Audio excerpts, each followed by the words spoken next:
Hello, everybody. Welcome to the United Front. This is your Manchester United transfer news.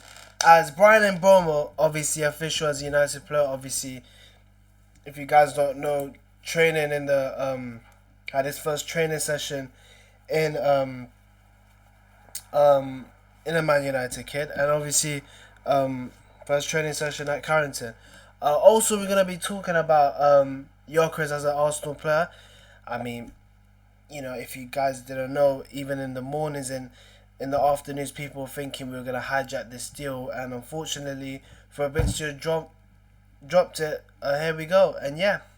Um, so I'm just reading this. So apparently, I didn't know it was real, but apparently Marcus Rashford has been given an embarrassing role. Now, everyone thought he was gonna be a starter. Now, I don't know how Barcelona play. All I know, they play 4-2-3-1, and Yamal on the wing. I believe Dani Olmo as a number 10, and Rafinha as a left winger. So I thought you'd probably see um, Rashford, Rafinha, Yamal. I don't know how that would work, but apparently he's covered for Rafinha. Which I felt like a player on his day, Rashford, is like unplayable. Now, when you got someone like him and you brought him in on loan to get him to the player that he is, and then you give him a role where he's cover for Rafinha, I just felt like it's bad for a player. Look, I know Barcelona has high expectations. I understand that, but even Barcelona fans know that he's not a bench player. You know, like look, fair enough. Bench him in the few games so that he understands how Barcelona play, and then try and get him to the into the starting lineup. But as I'm reading, obviously, um, he's been given an embarrassing role. So by some, obviously, United fans. So yeah, let's start the show. So yeah, obviously starting with negative. Gyökeres is an Arsenal player. Um, yeah, I mean, is it a shock?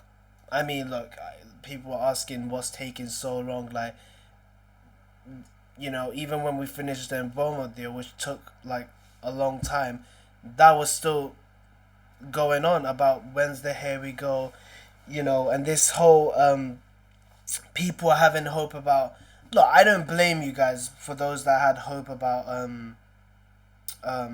Gyökeres having a chance to join Man United, but if people know how transfers work, you'd know whatever the player's desire is, the team that have put the bid in, they have the advantage. Is that clear? We never had the advantage ever since losing that final. We did before the final, because even Fabrizio said himself, 95% he's gonna join Man United, but we didn't win the final. And I know people are gonna say, "Oh, but that means he just only wanted to join Man United because of Champions League football, and we shouldn't take a player like him." And then I thought to myself, it's funny and ironic because Liam Delap was the same.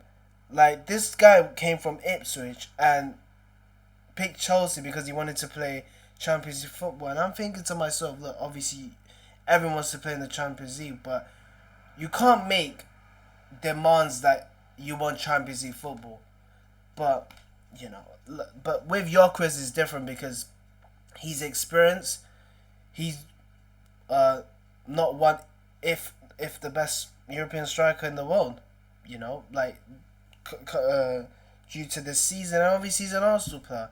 Now, obviously, I've been hearing United fans, the negative side, the knobheads, the toxic fans, and obviously saying to Arsenal fans, hoping he flops. We never wanted him, and I hope he doesn't do well. I hope he becomes a flop. And then it makes me funny. It makes me laugh because these were the same people that wanted him. People would like. I don't want to make this weird, but people were so gassed, yeah, that people would like they start twerking. Like, it's unreal. Like, you see a player, you'd want him, and buzzingly excited, and you see someone like Arsenal come in, have something that we can't offer him, which is Champions League football, and then you're giving him abuses. Like, it's just funny and ironic. Like, there's only what, three ways. You're jealous, um, you're chatting shit like you're just bored, or you just what's the other one? You just don't want, you're just preying on someone's downfall. Let's just say so.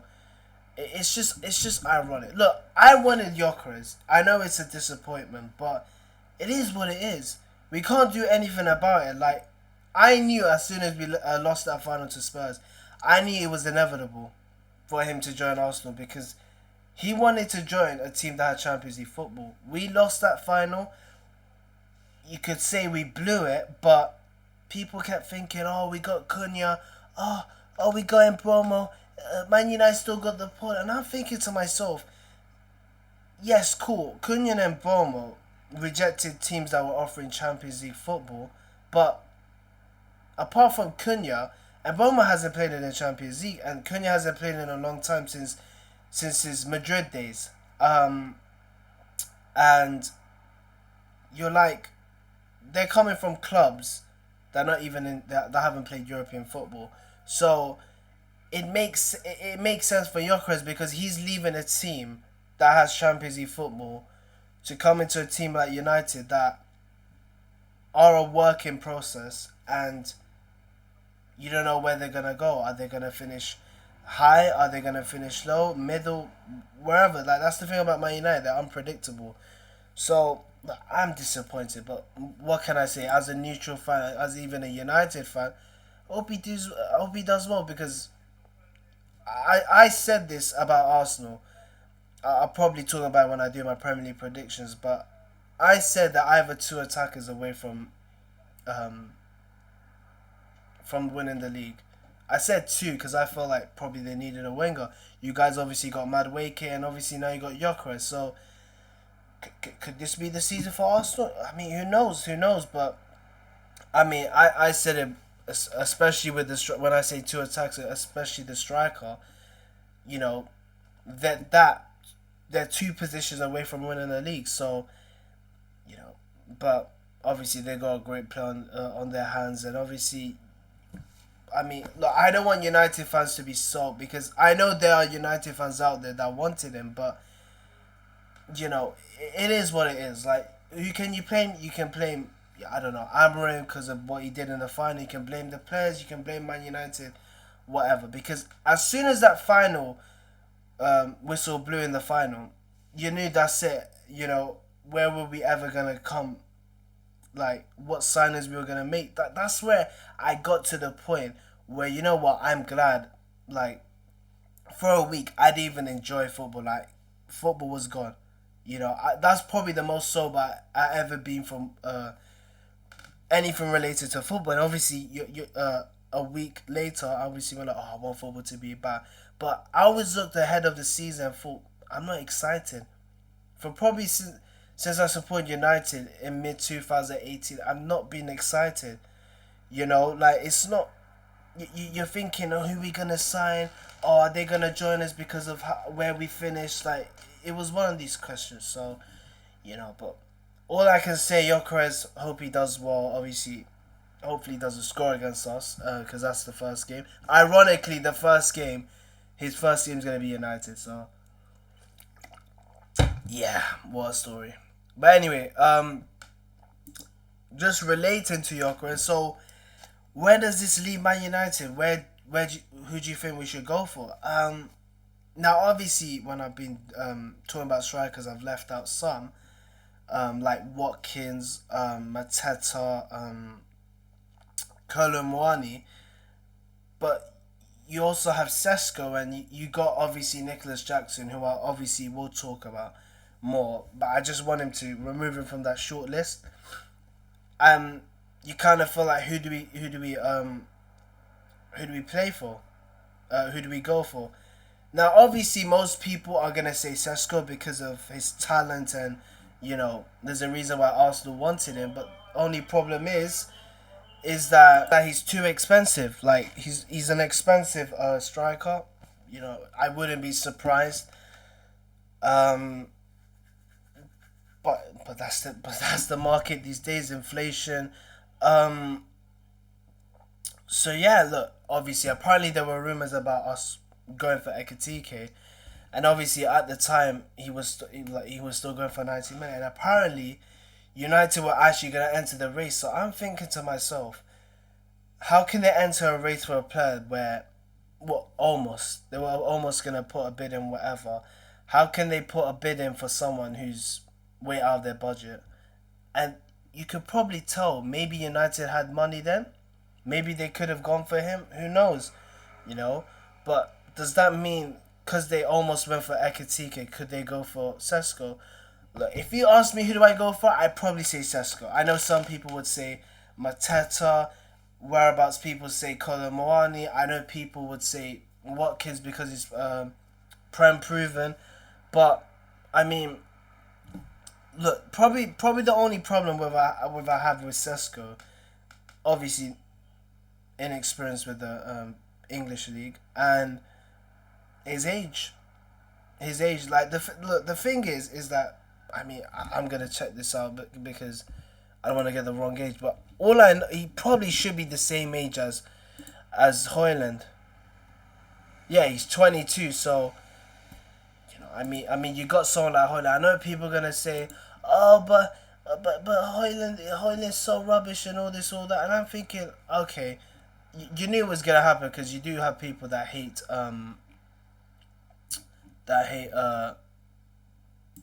Hoyland, but then you're gonna get Sesko, and then you kind of feel like, well, shouldn't Man United go for experienced strikers so someone can help with Hoyland, you know, because he's young. But then you kind of feel like, what's the point of going for someone young like Sesko, where you already got three youngsters because including Chido, Xerxes 24, Hoyland's 22, and Sesko if we get him. So that's where I'm kind of like, you know, you want someone experienced, but seeing Sesko, I mean, who's actually talented, and obviously, you know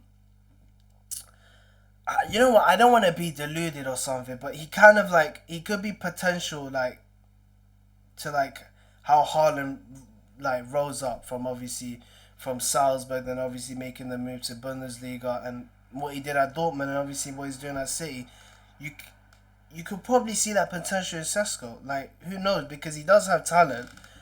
The problem is fee. So, you know, um, obviously people say Ollie Watkins. Look, absolute amazing. I think probably 2 seasons ago that was his best season.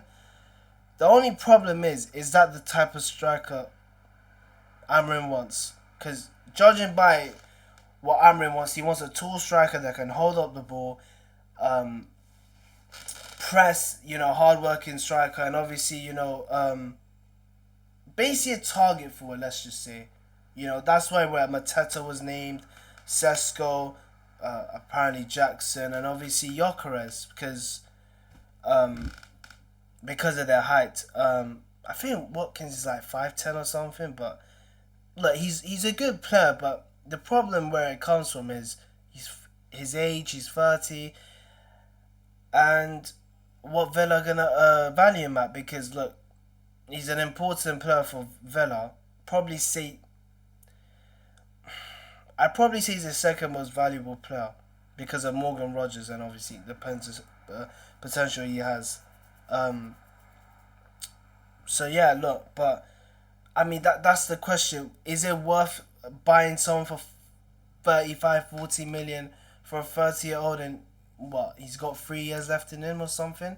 Like, I mean, when you go for someone like Sesko, who can be 5 years, 6 or 4, whatever, and could be potential to be one of the best strikers in Europe, I mean, do you go for that? You know, same with Moani. Like, people tend to forget. I think it was Ten first season, or maybe second, and he won in Moani. Hoyland was not at the radar at the time, and he won in Moani, and it was like we were linked to him, and it was like, can we get him? And obviously he went to PSG, and then obviously things didn't work out for him there. But I mean, I believe he moved to Juventus, but I mean, I don't know. Did he? Because I get so confused. Like, did he join this season, or am I talking about Jonathan David? Um, but yeah, I did like honestly. Colin Wani. Obviously, I think he's 26. Yeah, he's 26. So you know, so he plays 16 games, 8 goals, 1 assist. So probably came, um, probably came in January transfer window. So yeah, maybe. But I don't know how much Juventus are gonna value him at. There's also Vlahovic. I did forget, but the question is, he's got many red flags himself. He's injury prone. The wage is absolutely terrifying. I mean, you know, it's unreal. Like, it's basically 450k for someone who's injury prone. It's like basically signing Mason Mount again and putting him in high wages, and he's not available. So but who do we go for? Look, I said Sesko, but I'm sure people have different opinions, and of course it's your opinions, because people have obviously different likings to play as well. I said Sesko. Of course, it could be unrealistic because of. I mean, does he want to join United? That is the question. What if was Arsenal were going for him and he wanted Arsenal? Could that be because of they had Champions League football? I mean, don't forget. I mean, um, Leipzig. I think they're in the. They should be in the Champions League, surely. Table. Oh wow. Oh wow. Okay. Oh, 7. So, oh yeah. So, fair enough. But look. You never know. You never know. It's like with a good like it's like with a good player. Like, he'd want to move away from a team that's not in Champions League football to a team that's in Champions League football. Don't forget we finished 15th. So maybe he might not go there because we don't have Champions League football. But you never know. You never know. I mean, it's the same with Mateta. Apparently, I don't know what the appeal is for Palace because they've been demoted to the Conference League, but he's still his team is still in Europe. I mean, why would he leave Palace and go to a team like United? Maybe because of the stature of the club or whatever, but anything else? I don't think so. So, I mean, look, I think two players that I'll probably take is either Ollie Watkins. See, I was edging towards Moani, but I haven't seen a lot of him, and despite being linked to him, and no, I mean, he was at the French league and he didn't perform well. So what makes you think he could perform in the English league? That's the question. So I'd probably say either Watkins or Sesko, one of the two. I'll be happy with. But I mean, look, we done with Mbomo, you know, and they did say they were gonna pursue a striker. So let's get a deal quickly for a striker, because if any of us do know, our first game is against Arsenal, and Arsenal are making more signings than we ever won games probably last season, and it's just like they're prepared. They're prepared. Like that just shows how serious that Arsenal are as a team. They're prepared. They want to get signings in and done. Gyokeres will probably. I don't know where Arsenal are. Are they going on tour, whatever? He'll probably play. He'll probably be on tour there. When was the last time Man United had a striker? I don't think in the last 5 years we even had a striker that even went on tour with us. That's how bad. That's how bad it is, and it's like deja vu all over again. So yeah, I want to talk about. I mean, you know what? It's like this has probably been the most negative show I've ever uploaded, at least. I mean, Jackson. I mean, obviously I didn't upload yesterday, but this was even going on. I'm thinking to myself, Nicholas Jackson. I mean, why is that even an option for United? And then I see the fucking price for Jackson, I'm thinking to myself, 80 to 100 million. 80 to 100 million.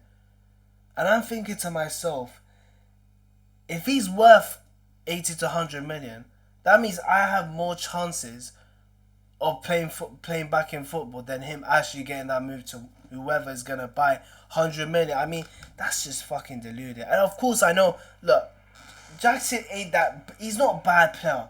I'm not saying he's so shit. Like, well, he is shit, but I'm not saying he's like the worst striker of all time. But is that a striker that will like take United to what, Champions League? No, it's not. Is that a striker that can finish his chances when it's supposed to be? No, because let me tell you something. If he was there last season, he'd fit right in that team because we couldn't even finish to save our lives. You know, and I know people are going to say, oh, but he's an upgrade on Højlund. I'm thinking to myself, Højlund doesn't get service. Jackson gets service. That's why he gets so many goals. And so many chances that he misses. With Højlund, you could say he's all-round player, whatever, but he's more clinical in front of goal than Jackson. There's no doubt about it. I mean, if you want to check XG, whatever, go ahead. But I know, seeing Jackson and seeing Højlund, who's more clinical, it's Højlund. Because Højlund gets less service, yet when he gets a chance, he actually puts in the back of the net. Whereas Jackson, he can get half those chances where he doesn't score. And when it's supposed to be a goal, he misses. I mean, it's absolute. I mean, and people are saying Chelsea are giving this 80, 100 million, which no one will pay for. And I'm thinking to myself, if they want Jackson, yeah, why can't we go for Sesko? I mean, bloody hell, he's more expensive than Sesko. And I'm thinking to myself, have Chelsea lost the plot or something? And this is the thing as well. When you sell someone, especially at a higher value, that means they're good. So if he's that good, why on earth Chelsea selling him? It doesn't really make sense. It's like selling, I don't know. It's like selling COVID and Maguire for about 100 million, even though he was absolute shit that season. I mean, if you guys remember COVID season, Maguire, absolute nightmare. It's like selling him for 100 million. You know, it doesn't make sense. It's like basically selling a Nissan Micra for $1 million. It makes no sense. Like, come on. It's just, it makes no sense. And don't forget as well, if Man United were willing to go that high up, why can't we get Sesko? You know, better player. And don't forget as well, because Chelsea say, oh, we only put that price because of they want to put it the same range as Ekitike. People don't know this. The only reason Frankfurt actually put 95 million euros is because PSG actually have a sell-on clause, I think 20%. So that's why Frankfurt put more money. So, you know, otherwise he'd be 70 million player. You know, Liverpool could have got him for 70 million, but, you know, obviously Frankfurt wanted extra money due to that release clause. So yeah, but Nicholas Jackson, I mean, you know what? I said this on Insta, and I said, you know what? Nicholas Jackson linked to Manchester United. I'd rather have Postman Pat up front. At least he'll fucking deliver. Because how can like, come on, Jackson, I mean, it's like you know what? Jackson is in the same category as Onana. It's like relying on Onana to save actually I was gonna say 90th minute penalty, but he's done that.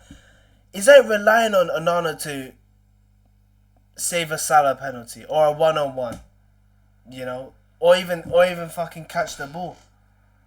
You know, it's the same thing with Jackson. Rely on him when to score, and he doesn't take it.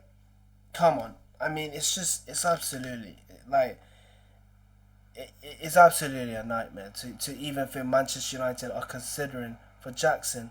And what, because he's cheap? Oh wow, wait a minute, Chelsea have put 80, 100 million, so we ain't fucking cheap. But I swear to God, putting that price tag so other teams can walk away from it. If Man United even think about moving towards there, and not for Sesko, who's actually cheaper than what Jackson is offered for, knobheads, absolute knobheads. But yeah, obviously, wanted to end the show. I mean, Onana, I mean, apparently was supposed to be out for pre-season.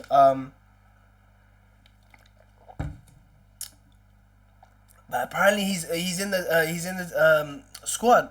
Now the question is, I don't know whether he's actually fit to play one. Is he like Martinez, for example? So he plays some minutes, but he's not actually fit. So apparently Martinez wouldn't play against Arsenal. Apparently, so that wouldn't be the case. But is that the same with Onana? You know. Now obviously people can say, is that good news? Is that bad news? And Binder doesn't get the chance. Like, look, I've given Onana so many chances to be the Manchester United #1. But after 2 seasons, 2 fucking seasons at United, you have to say he's the worst keeper of all time. Not all time. Worst keeper at Manchester United history. I'm being serious. Like, and it's so ironic because there were people out there that were fucking slating De Gea's name. And obviously, it pained me because obviously I'm a keeper myself, you know, if anyone's asking what position I played.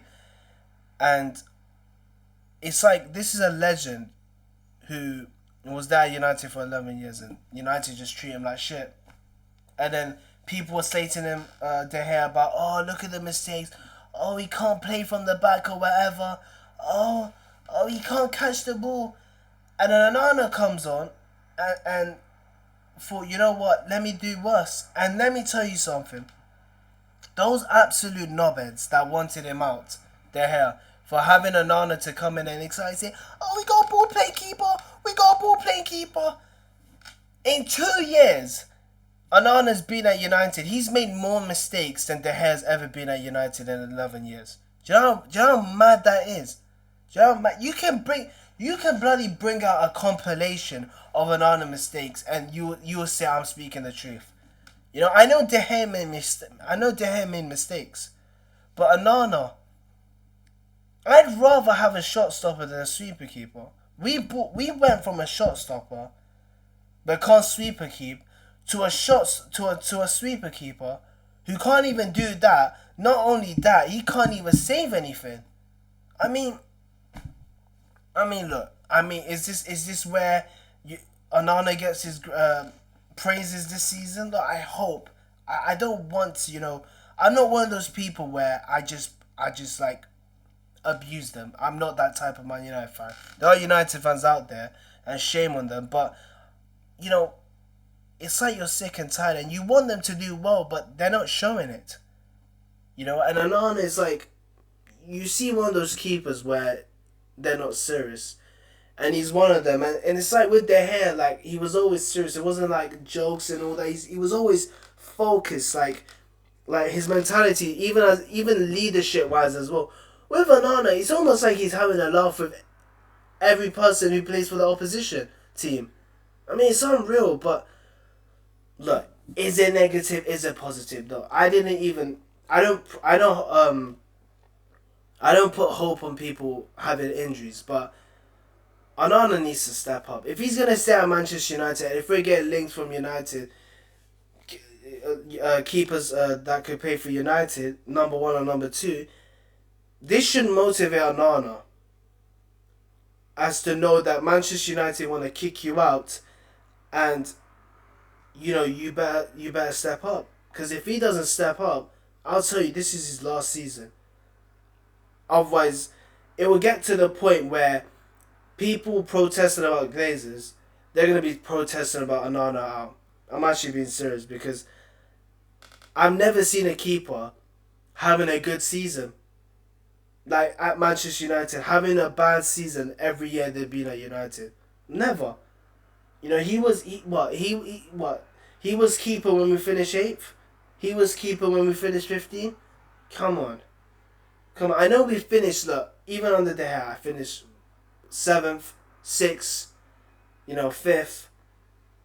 But Onana, I mean, being part of those teams that, being one of the worst United teams ever in a season, he's part of that. So, But anyway, thank you guys for watching. Oh my God. What's today's date? It's the 22nd. It's a Sunday. It has to be a bloody Sunday. Yeah, 5 days away from against our game against oh, for fuck's sake, I don't know who we're playing. Is it fucking... Wait, we're facing Everton. We're facing Bournemouth. It's West Ham. Okay, yeah, West Ham. So yeah, but yeah, thank you guys for watching. Take care. See you on the next one.